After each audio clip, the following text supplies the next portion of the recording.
हमें बहुत अच्छा लगा है कि एक देहाती क्षेत्र में स्थित कॉलेज इतने महत्वपूर्ण विषय पर राष्ट्रीय नहीं बल्कि मुझे बताया गया है कि अंतर्राष्ट्रीय विद्वान भी इसमें ऑनलाइन हिस्सा लेंगे। तो हमें ये बहुत अच्छा लगा। आना अपना इसलिए अच्छा लगा कि इन्होंने बहुत महत्वपूर्ण आयोजन किया है और इसके माध्यम से हमारे जो अपने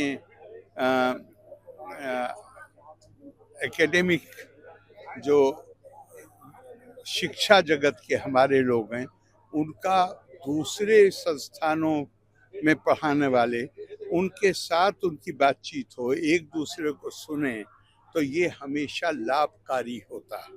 तो मुझे पक्का विश्वास है कि इसमें ये सब लोग जो भाग ले रहे हैं वो उनके लिए ये अच्छा मौका होगा कि वो एक दूसरे के विचारों से लाभ उठा सकें। एक सवाल है कि देश में जो आतंकी हमला हुआ उस पे आपने बहुत सारी बात कही, आज भी आपकी चर्चा हुई। इसके लिए क्या एक संदेश नवादा से देना चाहेंगे कि जिस तरह विपक्ष लोग सवाल उठाते हैं देश पे, उसके लिए क्या कहेंगे? नहीं, मैं विपक्ष के बारे में कोई बात नहीं करूंगा। मैं ये मानता हूं कि हम वर्षों से नहीं, दशकों से इस आतंकवाद का शिकार। 1988 में पहली बार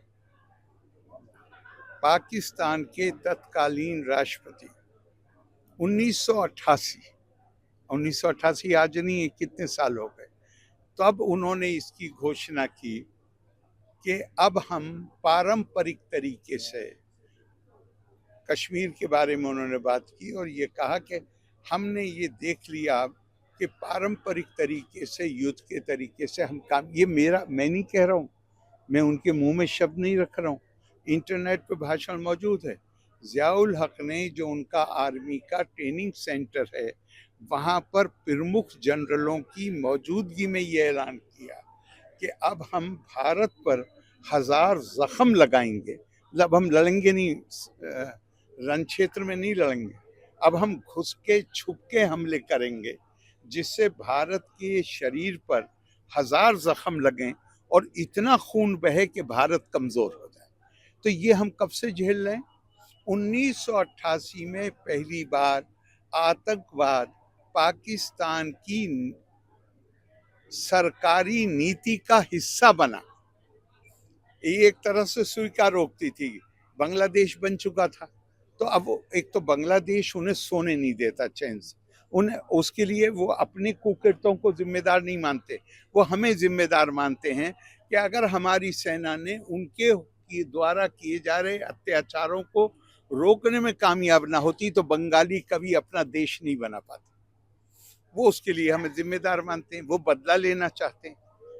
और ये पहला मौका है भारत पाकिस्तान की आर्मी, पाकिस्तान के इन जनरल्स, आर्मी का नेतृत्व, उनकी आलोचना बहुत बार पाकिस्तान में हुई है, लेकिन आप अगर खबरों पे ठीक से नजर डालें तो पिछला 1 डेढ़ 2 साल ऐसे हैं जिसमें पाकिस्तान आर्मी संस्था के तौर पे लोग उसके खिलाफ सड़कों पे निकल के आ रहे हैं। तो इस वक्त उनकी अपनी अपनी विश्वसनीयता, अपनी जो उनकी ये स्थिति है कि जहां वो जब चाहते हैं चुने हुए प्रधानमंत्री के घर में घुस के उसको हटा देते हैं, वो आज उन्हें खतरे में नजर आ रही है। इसलिए मगर उनकी राजनीति ठीक हो, उनके पद सुरक्षित रहें, उनकी संस्था बनी रहे, इसके लिए हम थोड़ी टारगेट बनेंगे। हमें कहीं ना कहीं तो अब तय करना पड़ेगा कि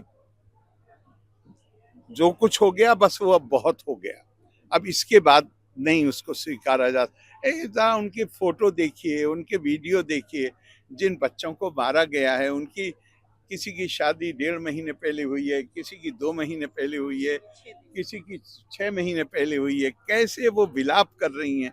मैं कानपुर अभी परसों गया था शुभम के घर, तो जो जो देखा मतलब उसको बयान करने की भी हिम्मत नहीं होती। तो हमें सबको, मैं तो एक ही बात कहता हूँ कि बगैर इस बारे में कुछ बात किए हुए हमें, और सारे, मैं विपक्ष को भी कहूँगा, उनकी तारीफ करूँगा कि उन्होंने भी ये कह दिया और हम सबको कहना चाहिए कि प्रधानमंत्री जी के ऊपर हमें पूरा विश्वास है और इस आतंकवाद के खात्मे के लिए आप कोई बहुत ही प्रभावी कदम, और हमें पूरा विश्वास है कि वैसा होगा।